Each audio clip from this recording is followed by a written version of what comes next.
Welcome back to Lightning GIS. In this episode, we're going to give you a very brief overview of the process of getting data that you've obtained from a website or downloaded from somewhere into ArcGIS. We're not going to go through every step and everything in the mechanics. We're just going to give you a conceptual overview of the process. And with that, let's get started.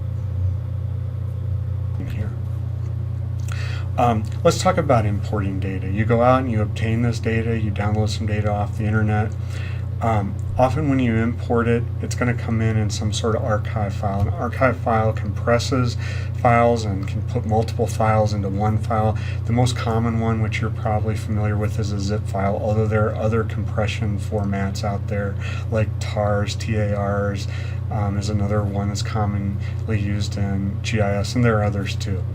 But zip is one of the most common. So the first thing we have to think about is, where are we going to save this? Well, that's what we've just been talking about. Thinking about that logical folder structure, something that's concise but descriptive, that's got maybe multiple levels of folders in it so that things are organized, so that all your rivers, lakes, and streams layers are in maybe a hydro folder, and your county boundaries are in a folder called boundaries, where you also have your state boundaries and stuff.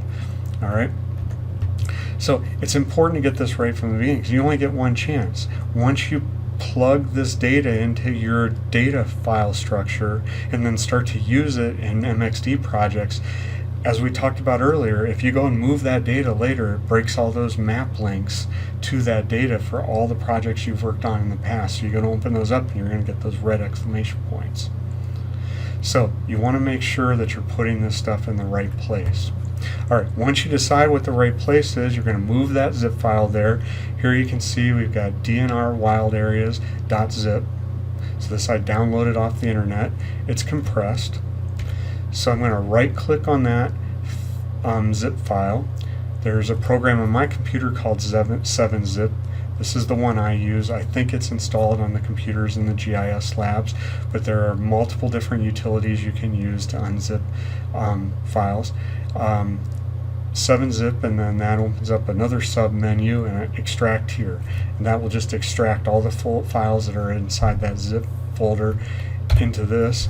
And what you see is I get 6 different files out of that zip, and all of these files are part of a shapefile. A shapefile isn't just one file, it's actually 3 to 7 or 8 different files that all have different information that the GIS needs to display a shapefile. All right.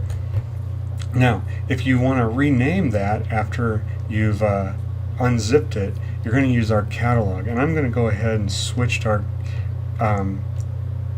over to Windows File Explorer and our catalog to demonstrate this to you. So here's this DNR wild areas folder. You can see it's a C drive, GIS data, MO, hydro, DNR wild areas, and then inside there is this zip. Alright, so this is what it would look like initially. I'm going to right click on that. I'm going to 7-Zip, extract here. Takes a second. It's extracted all those files. Okay, so now I've got all these files. Now I said earlier, concise but descriptive. I think we can make this name a little shorter. We got Department of Natural Resources Wild Areas. We could probably just shorten Department of Natural Resources to DNR. Now I could go through and rename all of these. What I'm going to do is I've got our catalog over here. I'm going to click on my path name here, copy that. This is just a quick way to get to that folder in our catalog. Paste that into the path bar here in our catalog. It takes me right to there. Now you can see there were 6 files plus the zip file. This is only showing me the shape file and the XML file, which is right there. That's because our catalog hides the rest of this from you. It's still there. It's the same folder. Seen in Arc, compare those path names, they're the same, but this is why you want to use our catalog to rename things.